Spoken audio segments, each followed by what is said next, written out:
Hi everyone, wish you very good morning and we are going to discuss this passage and welcome to our YouTube channel. Stay tuned with us for more videos and keep working on your English communication. So here we have this passage in which it is written towards the end game on the fourth phase of the general election. Towards the end game मतलब हम की ओर हैं towards. जब हम direction के साथ बात करते हैं तो टूवर्ड्स लगाते हैं। टू और टूवर्ड्स में यही डिफरेंस है। टू इज़ जस्ट किसी जगह जाना, जबकि टूवर्ड्स का मतलब है किसी की ओर जाना।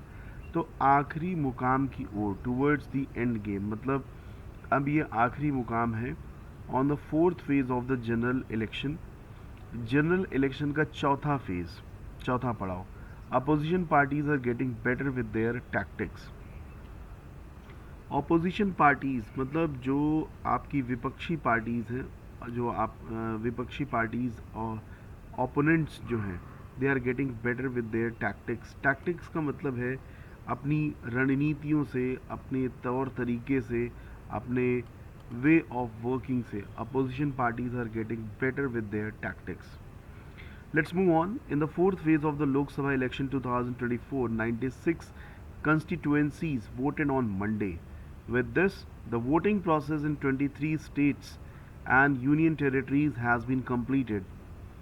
तो यहाँ पे जो constituency word है, एक तो सबसे पहले इसकी spelling बड़ी इंटरेस्टिंग है। कई बार इसकी स्पेलिंग्स में बड़ी गलतियाँ होती हैं। तो दिस इज़ कॉन्स्टिट्यूएंसी। सो यहाँ पे दिया है in the fourth phase of the Lok Sabha election 2024, Lok Sabha चुनाव 2024 के चौथे चरण में 96 कॉन्स्टिट्यूएंसीज। कॉन्स्टिट्यूएंसी मतलब जहाँ पे निर्वाचन क्षेत्र है, जहाँ पे वोट डाले जाते हैं, उन्हें कॉन्स्टिट्यूएंसी कहते हैं। हिंदी में इसे कहते हैं निर्वाचन क्षेत्र। तो 96 निर्वाचन क्षेत्र में वोट डाले गए मंडे को। And with this the voting process in 23 states and union territories has been completed. इसी के साथ 23 राज्यों में और केंद्र शासित प्रदेशों में, यूनियन टेरिटरीज का मतलब है केंद्र शासित, जिनका शासन केंद्र के थ्रू हो, केंद्र शासित। सो हैज़ बिन कम्प्लीटेड, वो पूरा हो चुका है। सो फार मतलब अभी तक 379 कंस्टिट्यूएंसीज हैव वोटेड, 389 कॉन्स्टिट्यूएंसीज ने वोट दिया है, which include all 25 seats in Andhra Pradesh and all 17 seats in Telangana on Monday.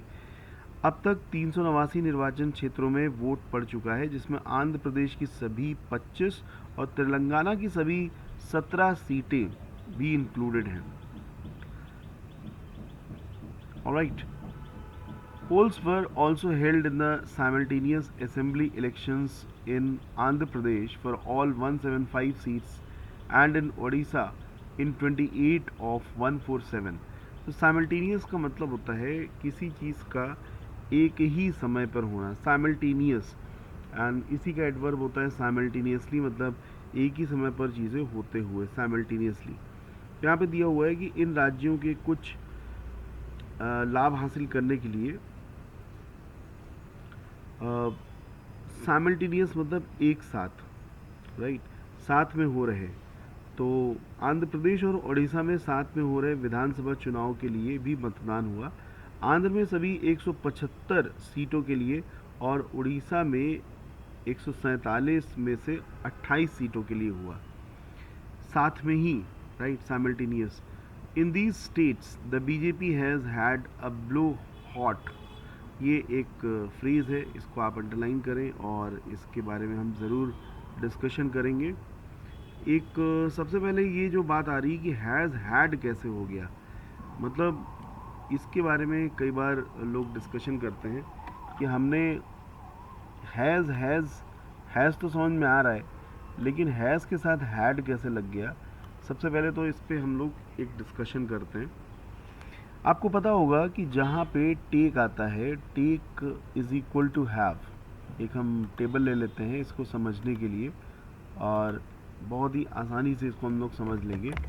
Take, took, taken.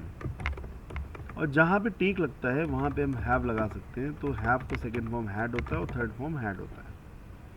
अब इसको समझने के लिए लेट्स हैव एन एग्जाम्पल।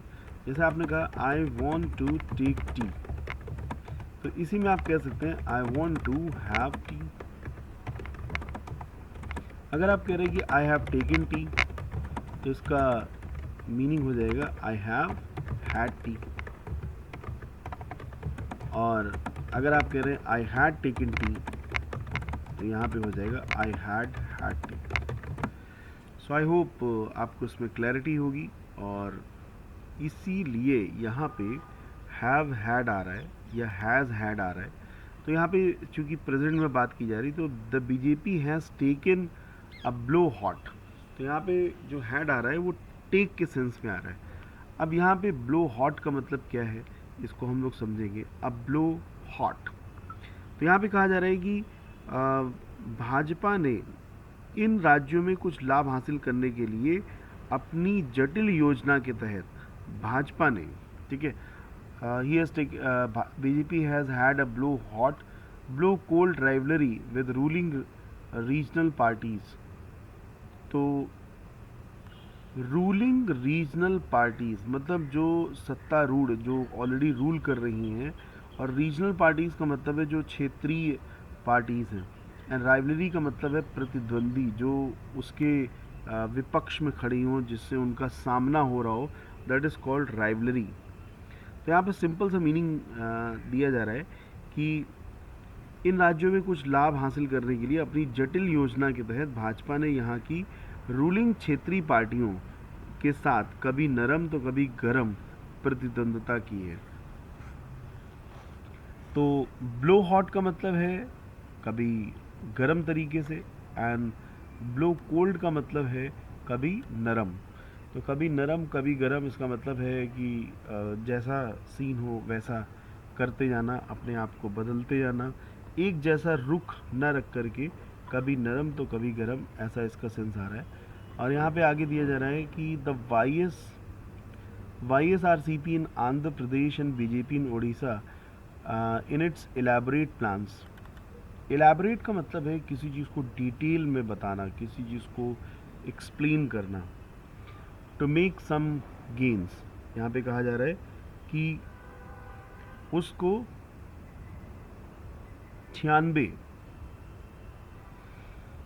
इसके बाद इसमें और आगे दिया हुआ है कि प्रतिद्वंद्विता की है। चौथे चरण में जिन 96 सीटों पर मतदान हुआ, आंध्र प्रदेश में YSRCP और उड़ीसा में बीजेपी के साथ कभी नरम तो कभी गरम प्रतिद्वंद्विता की है। और the YSRP in Andhra Pradesh and BJP in Orissa in its elaborate plans to make some gains, उस चीज़ को कुछ गेन्स प्लान करने की, कुछ लाभ प्राप्त करने के लिए उन्होंने ऐसा किया। Of the 96 seats up for the take in the phase, the BJP had won 42 in 2019।